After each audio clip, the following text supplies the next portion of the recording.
We got that coming up. But I want to talk because we got the game on Sunday, right? But we've also got a story that is emerging right now. Our good buddy Bill Michaels, who you can follow on Twitter, Bill_Michaels, was tweeting about this last night. I picked this up from Bill's Twitter feed last night. You can see the tweet on screen now. If you're watching us on YouTube, Facebook, LinkedIn, Twitter, or Twitch, if you're listening to us, I'll just kind of give it to you like this. So Michael Bilko, who is a podcaster here in the state of Wisconsin, covers the NFL. He's officially verified on Twitter as well. Who does actually go inside the Lambeau, experience and gets to report on these games, speak to players, says this on Twitter, and this has been picked up since by Yardbarker and MSN, so you can find this article out there.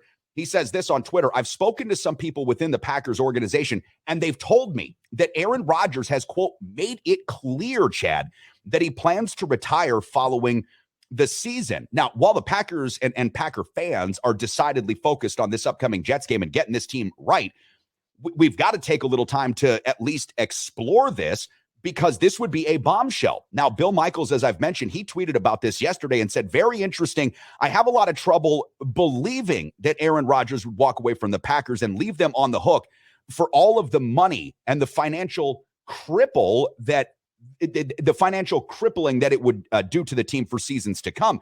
And to Bill's point, Chad, I looked it up this morning. If Rodgers retires or the team decides to move on from him after the 2023 season, they'd still be saddled with $68.205 million in a dead cap hit in 2024.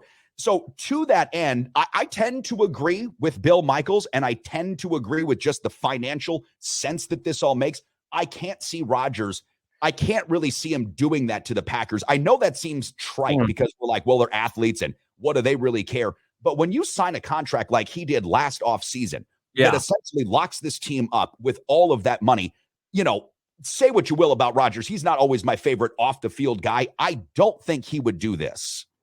Well, I'm wondering where this is coming from, though. I mean, we've had a little bit of dust up about Aaron Rodgers and rumors, pretty much before the season. Now we're having it within the season. They're struggling a little bit.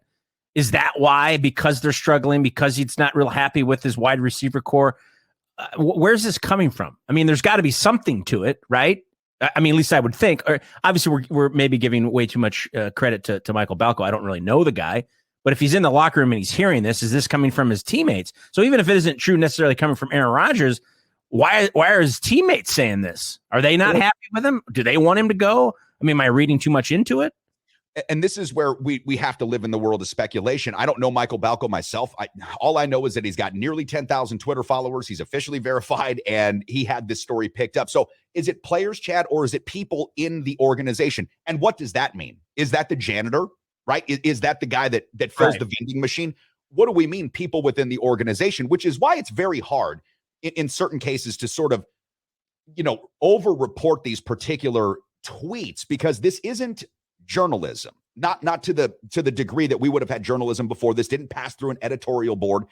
This is something that somebody's hearing, quote unquote, and then putting out on Twitter. So I don't know where this really comes from. I see Kurt Scott is checking back in here and said Rodgers wouldn't leave the money on the table. I know you wouldn't. Fuck no, I wouldn't. Are you kidding me? I wouldn't leave anything on the table. If there's $20 on the table, Uncle Dave's picking that up. No, I'm not leaving any money on the table. And Kurt, I don't think, and this is kind of what Bill Michaels, our buddy, was talking about on Twitter as well. I don't think that Rodgers would do that to the team. And I don't think that it has to be because Rodgers is just a team guy and doesn't care about himself. No, there's a legacy play here. Rodgers is never going to win the Super Bowls that Tom Brady has. He's never going to win the Super Bowls that Joe Montana has, right? If he can tie Peyton Manning and Eli Manning, he would be a very lucky guy. And the Packer fans that I know would be extremely grateful for that. But in my estimation, Aaron Rodgers now has to reset this so that it's a legacy play, right? Like his legacy is now going to be as the greatest Green Bay Packer quarterback of all time. And if he gets to another Super Bowl, wins another Super Bowl with the stuff we talked about with Brett Favre already this week, he will be elevated to that greatest Packer quarterback status.